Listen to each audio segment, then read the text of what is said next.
morning, you guys.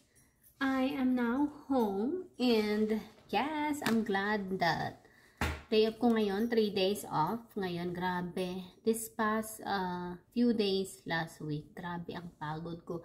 Grabe yung anxiety level ko this week. Sobrang grabe. Natake ako ng anxiety ko dahil sa mga nurses na mean, dahil sa mga pasyente na mean. Grabe talaga. And hindi ko talaga maiwasan na hindi ako magpanik kasi you can't control talaga yung nararamdaman mo eh. Yung minsan ka lang kakabahan ka talaga, lalo na ang pinapakita sa iyong ugali is yung, alam mo yung galit, pasigaw, padabog, nagmumura, nagagalit agad, humihiyaw. Yung ganon, parang natitrigger ako ng ganong ugali. Kaya, at saka yung rude, dun ako natitrigger talaga eh. Kinalma ko lang yung sarili ko talaga na, sabi ko, hayaan mo sila, tao lang sila din na alam mo yun, wag kang matakot, wag kang panghinaan ng loob, wag kang padadala sa emosyon mo, hayaan mo lang sila. Pero hindi ko pa rin napigil, lalo na siguro, napapansin ko na high yung emotions ko kapag malapit na yung period ko. Yun siguro yung kaya kailangan ilabas talaga yung mo yung emosyon mo, iyak mo lang siya, hindi dahil sa mahina ka, kundi dahil doon mo mapapagaan yung sarili mo, okay? Iiyak ka dahil sa kailangan mong maging magaan yung pakiramdam mo. And I'm now okay, magaan yung pakiramdam ko ngayon na nakatapos yung pag-iyak ko kahapon, yung pagluha ko kahapon, na hindi ko talaga napigilang maawa sa sarili ko.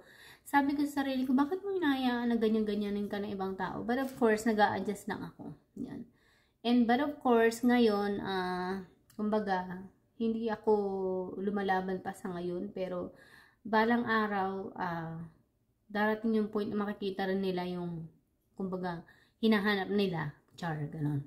Abangan ng paghihiganti, ganon. Hindi ako maghihiganti. Hayaan ko lang na, alam mo yun, may time talaga hindi mo may iwasan eh, kapag mainit yung ulo mo, talagang lalabas yung yung pagkainit ng ulo mo talaga sa kanila. Talaga hindi mo may iwasang lalabas. So, yun ang iniintay kong dumating yung pagkakataon na huwag nila ako subukan. Kasi pag nagalit talaga ako sa kanila, naku, manda sila sa akin. So, nakontrol ko pa rin ang sarili ko dahil ang iisip ko na lamang na siguro nagsasuffer din yung mga pasyente ng anxiety. Pero hindi naman ako ganun. Nagsasuffer din ako ng anxiety ha. Inaamin ko mayroon akong anxieties. Meron akong social anxieties. Hindi ko masasabing general anxieties, pero marami akong anxieties eh. Yung mostly social. Friendly ako, oo, pero pinipili ko yung magiging kaibigan ko. Kapag ang tao is, alam mo yung magaan yung loob mo doon sa tao, doon ako. Kapag kasundo mo na agad siya, doon ako.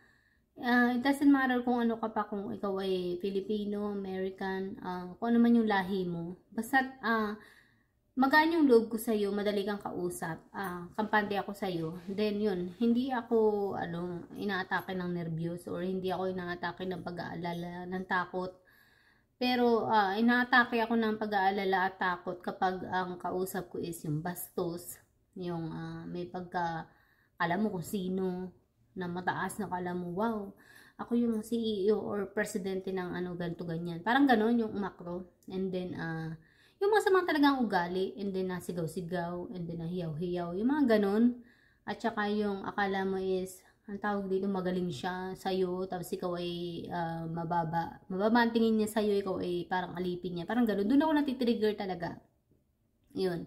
Kaya hindi ko maiwasan na minsan na matakot, or mangamba, or parang awkward. Yung pakiramdam na ayaw mo siyang makita, ayaw mo siyang makausap. Mas gusto mong lumayo na lang. Kasi doon ko inaano yung sarili ko eh. Anong tawag dito? Doon ko pinoprotektahan yung sarili ko. Doon ko pinapangalagaan yung sarili ko kung paano ko poprotektahan yung sarili ko is. Ako yung tao na mas gugustuhin ko na iiwas yung sarili ko dun sa taong yun. Mas gugustuhin ko na lumayo dun sa taong yun kesa anong tawag doon? Yung parang palalain yung sitwasyon na, tawag dito, kailangan lasapin ko yung hirap, parang ganun, lasapin ko yung, kung naman yung binibigay niya sa aking paghihirap at pagdurusa. Hindi ako ganun. Ako yung tipo ng tao na, kapag alam kong delikado na ako dun sa taong yun, halimbawa, sinasabi ng isip ko na, escape, ganyan, or punta ka sa safest place or safest comfort zone mo, dun ka pupunta. Ako yung tipo ng tao na ganun. Alam naman natin sa sarili natin kung ano yung tama at mali. Kapag halimbawa, yung taong yun is hindi na maganda ang dinudulot sa iyo, hindi na maganda ang binibigay sa iyo, hindi na maganda ang impluwensya sa iyo, na sa halip na makatulong siya sa iyo is lalo lang niyang pinahihirapan yung sitwasyon ng buhay mo. Yung parang mas lalo kanya binibigyan ng mas matinding problema, yung parang obligasyon. So, or matinding pahirap sa buhay mo. Parang ganon. And then, nasasaktan ka na, nahihirapan ka na. Yung katawan natin, kusayang magsasabi sa sarili natin na, kailangan mo ng escape or umalis. Alisin mo na yung sarili mo sa ganung sitwasyon.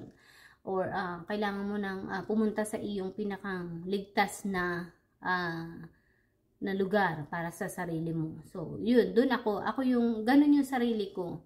Yun, kagaya yan sa isang relasyon. Kapag sinasabi ng isip mo sa relasyon mo na, dapat makinig ka doon sa sinasabi ng isip mo. Halimbawa, sinasabi ng isip mo na, hindi na maganda itong lalaking ito kasi hindi na maganda ang naiidulot niya sa buhay ko. Halimbawa, may asawa ka, halimbawa lang, or boyfriend ko, ano man yan. Yung boyfriend mo is hindi maganda ang dinudulot sa iyo, hindi maganda ang tawag dito, ang kanyang hatid sa iyo. Yung halimbawa ng babae, nananakit, ang bubugbog, sadista, tapos talagang as in mistreated ka. Yung tinatrato ka ng hindi maganda. Yun. Kusayan yung isip natin, kusayan na magsasabi na, hindi na maganda ang dinudulot sa iyo ng relasyon na ito. Kailangan mo nang umalis. Makinig ka doon sa sinasabi ng isip mo. Kailangan mo nang alisin yung sarili mo, pumunta ka sa isang ligtas na lugar para sa sarili mo. Sundin mo yun kasi laging totoo yun.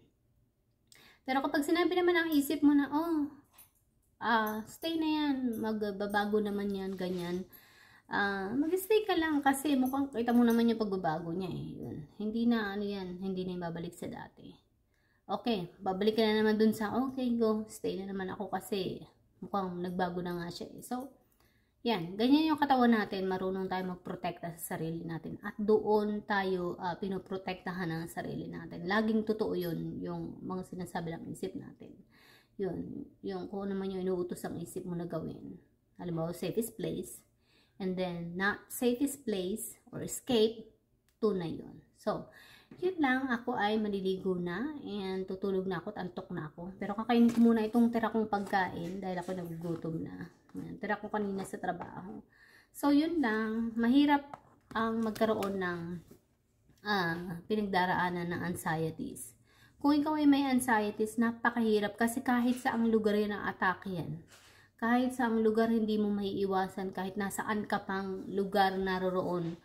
Masama pa niyan kapag ang iyong anxiety is, meron kasi na general anxieties. Ibig sabihin yung pangkalahatan na yun, marami kang anxieties, lahat ng klase ng anxieties nasa iyo na. Napakahirap. Hindi masamang klase ang anxieties. Merong magandang klase ng anxieties at meron namang masamang klase ng anxieties kapag hindi mo nadala yung sarili mo. Yun ang mahirap. Kasi minsan, kapag hindi mo nadala yung sarili mo is matutuntun ka na sa, or mauuwi ka na sa, ang tawag doon, depression. Yan. Mauuwi ka na sa, yung parang bibigay na yung utak mo, mental breakdown ka na, or talagang yung pag-iisip mo hindi na kinaya, bumaba na, tuluyan ka lang nawala sa sarili mo. So yun, kaya kailangan maging matatag kapag meron kang anxieties. Okay? And then, pag may depression ka lalo na, tibayan ng loob, magdasal palagi. Ay, magdasal ka lagi, kausapin mo lagi yung nasa taas. Ako yun lagi ang kinakausap ko. Kahit hindi man ako nagsisimba, kinakausap ko siya. Yun, nagdadasal ako. Or, write your journal. You know, sulat mo. Kung hindi ka magsulat kang problema kapag hindi ka magaling magsulat. Or kapag hindi ka matyagang magsulat, yun ang problema. Yun ang mahirap. So, kung mahirap, gawa ka ng, yun, kagaya nito, video, vlog, yan, ganyan, advice, ganyan. And then, or, kung meron ka naman mapapagsabihan na closest friend mo, and, you know, na parang kapatid mo na rin, and let's say, maglabasan kayo ng sama ng loob ng kaibigan mo, kapatid mo, kung sino man yung closest friend mo, or asawa mo, or jowa mo, whatever, boyfriend, girlfriend, maglabasan kayo ng sama ng loob, it helps a lot, kasi parang, ano mo na rin yun, therapist mo na rin yun. parang meron kang own therapist mo, ganyan. Or, kung wala naman na mapagsabihan ka talaga, ayaw mong i-share sa iyong kung sino man yan, edi, you have to talk to someone, like therapist, ganyan, magpa-therapist ka. Medyo may kamahalan nga lamang ang therapist, ganyan. Yung, magsasabas ka lang na sama ng loob, pero mahal-mahal na lang bayad, yun. Excuse me. Imagine mo yun, grabe, laki ng sweldo ng mga yan, no? Maglalabas ka lang ng sama ng loob, pero binabayaran sila. Yun ang therapist. Imagine mo yun. So, gumawa ka ng sarili mong therapist, okay? Or mag-provide ka improvise ka ng sarili mong therapist, you know. Ayan. Sabi ko nga sa inyo, ako, ang pinaglilibangan ko is pag-vlog, doon ko nilalabas. Dito ko nilalabas ang aking sama ng loob, ganyan. At ang aking mga himutok sa buhay. Marami po ang aking anxieties, yes. Marami akong klase ng anxieties. May mga times na hindi ako makatulog kasi isip ako ng isip. Yung utak ko ayaw tumigil sa pag-iisip. Kung ano nang iniisip ko, narong isipin ko 20 years from now, 30 years from now, pag matanda na ako, pag binata na ang anak ko, pag namumuhay na ang anak ko ng kanya, pag matanda na ako, at pag ang anak ko ay nasa edad na rin na yung 40 plus na din, tas may mga, hindi ko alam kung ano yung buhay niya, kung meron na ba siyang anak na kanya, o buhay na kanya, pamilya na kanya, yung ganun ang iniisip ko. Ganun yung klase ng anxieties ko. Minsan naman iniisip ko yung pagtanda ko, minsan naman sa pera, sabi ko paano na kaya ako nun financially, pagdating ng ako yung mga 60s, 70s na ganyan, manatili pa rin kaya ako na matatag in my own financials, matatag pa rin kaya ako noon pagdating ng ganong edad, meron pa rin kaya akong na-build na pundasyon para sa sarili ko, yung mga ganon. And then, naroon namang isipin ko na mga katrabaho, ganyan, ba't ganito yung mga tao, ba't ganyan ang ugali ng mga to, bakit ganyan yung ugali ng mga pasyente, yung mga ganon, lahat na lang inalala ko, lahat na lang pinroblema ko, kahit wala namang klase ng, hindi naman dapat problemahin. Ganon yung anxieties ko, sobrang level ng anxieties ko minsan. O kaya naman, basta ang dami, halos lahat na lang iniisip ko. So may mga times na mulat ako talaga, kahit hindi naman ako, alam mo yun, kahit hindi pa ako nagtatrabaho ng panggabi, talagang isip ako ng isip. Yun. Tapos sabi ko, paano pag nagkaroon na ng sariling buhay yung anak ko? Puro yung anak ko minsan kadalasan yung lagi kong iniisip. Yun. So yun yung anxieties ko. Yun. Tapos kapag ang anxieties mo is yung malalaking talagang problema, yung talagang may pagkadelikadong problema talaga, and then as in malaking issue na problema, doon papasok yung panic attack. Magpapanik ka. Alam mo yung tinatawag na malaking problema is yun talaga, as in, basta malaking problema, delikadong problema, may kinalaman sa mga, as in, malaking issue talaga. Doon papasok yung panic attack, magpapanik attack ka. Minsan, alam mo yung panic attack, hindi ka makahinga. Para kang, inaatake sa, yung parang, atake sa puso, na medyo masikip yung dibdib mo, naninikip, tapos hindi ka makahinga, as in, talagang, pero yung pala sa isip mo lang yun na hindi ka makahinga, pero, yung pala, yun nga, para imagination mo na lang din yun, pero hindi pala. So, hinga ka lang na malaman, parang nalimutan mong huminga, parang ganun. So, mag-inhale, exhale ka lang. Ganyan. Pero pag hindi mo naisip yun, Diyos ko, talagang, tapos yung iyong pananalita, mag-stuttering. Ano may stuttering? Yung parang, nabubulol ka. Hindi mo na mabigkas yung mga tamang salita, yung mga pananalita. Nagaganon ka na. Gumaganon, naranasan ko yun isang beses, grabe, hindi ko malilimutan yun, hindi ko na maalala kung bakit ako nagkaganon, pero malaking problema talaga yung pinagdaanan ko noon. So, naakala ko yung malaking problema talaga, pero hindi naman pala. So, akala ko lang sobrang laki. So, masyado ko iniisip yun, halos araw-gabi tuwing gising ako, iniisip ko yung problema na yun. And then, hanggang sa isang araw, hindi ko na namalayan, hindi na ako makapagsalita ng maayos. Yun nga, hindi ako makahinga. Gumaganto na ako. Tapos gumaganon ako, habang nagsasalita ako, gumaganon yung leg ko. Tapos nagsasalita ako, hindi ko mabigkas yung words. Halimbawa, sabi ko, hindi ako papasok sa trabaho. Parang stroke na siya, parang ganon. Sabi ko, ano ba ito nangyayari sa akin? Stroke na ba ito? Sa isip kong ganyan. Tapos, yun pala, nagpapanik attack na ako noong time na yun. So, nagulat na lang ako na, yun nga sabi ko, hindi ako makahinga. Tapos, sabi ko pa na, baka nga stroke yun. Ang iniisip ko talaga, na baka stroke yun. Pero, hindi naman kasi, di man ako nakahiwing ganyan. Basta pag sasalita ko lang is ganito, gumaganon lang ito. gumagano ng konti. Tapos, yung pagsasalita ko, hindi ko talaga mabuo yung pagbigkas ko ng salita. Sabi ko talaga, pag uwi ako, papasok ba ako? Hindi na ako makapasok sa trabaho. Kasi, pagod na ako. Yung na ganun talaga ako. As in, naranasan ko yun for, hindi naman siya matagal. Wala siyang, hindi siya mabutang 1 oras. Pero talagang natakot ako kasi akala ko hindi na ako babalik sa dati. Hanggang sa, yun na, kinalma ko yung sarili ko, nawala din, pero hindi na bumalik. Tapos yung mata ko pala, gumaganon din. So, hindi ko alam kung anong symptoms nun. Baka alam ng iba dyan, baka stroke yun, hindi ko alam. Baka ano yun, matagal na, nasa California pa lang ako noon. Pwedeng stroke kasi yung mata na, ganun yung mata ko eh. Walang pigil sa pagkindat na ganyan, tapos gumaganon nga ako. Nagsasabay siya, gumaganon ako. So, sabi ko, hala. Tapos, halos kinalma ko yung muscles ko. Para ba yung muscles mo is namamanhid? Na sabi ko, hindi mo maidiretso na maigi yung ano. Para pinractice ko yung pagsalita ko, talagang hindi ko ma-practice yung pananalita ko. Tapos, humihikbi talaga ako, gumaganyan ako. Hindi naman ako umiiyak. Sabi ko, bakit nalamig ako? Hindi ko alam yung ganun.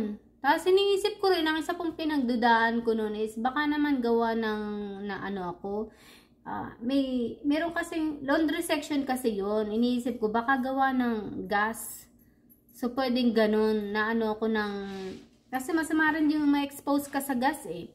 Kasi nakakaano din yun. Ano bang tawag doon? Nakaka-poison din yun yung gas. Yan, gas poisoning, parang ganun. Kasi yung ginagamit namin noon dati sa nursing home is parang gas yata yun dun sa laundry. So, open ako sa ganong, yun ang iniisip ko, yun ang pinagbintangan kong pangalawang pagdududa ko. Ang pangatlong pagdududa ko is baka yung mga sabon na nasa paligid sa akin. Sabon, bleach, at saka ammonia ba yun? Yung 3 klase o 4 na klase yata, yung natimba-timbang mga sabon ang napapaligiran ko. So, baka isa pa rin yun, yung allergic reaction nga doon. So, yun. Pero yun, talagang sabi ko sa inyo, kapag kayo'y nakakaranas ng ganong pangyayari, talagang talk to somebody, talk to your loved ones, talk to the person na pwede kayong maintindihan. So, yun lang po. Bye!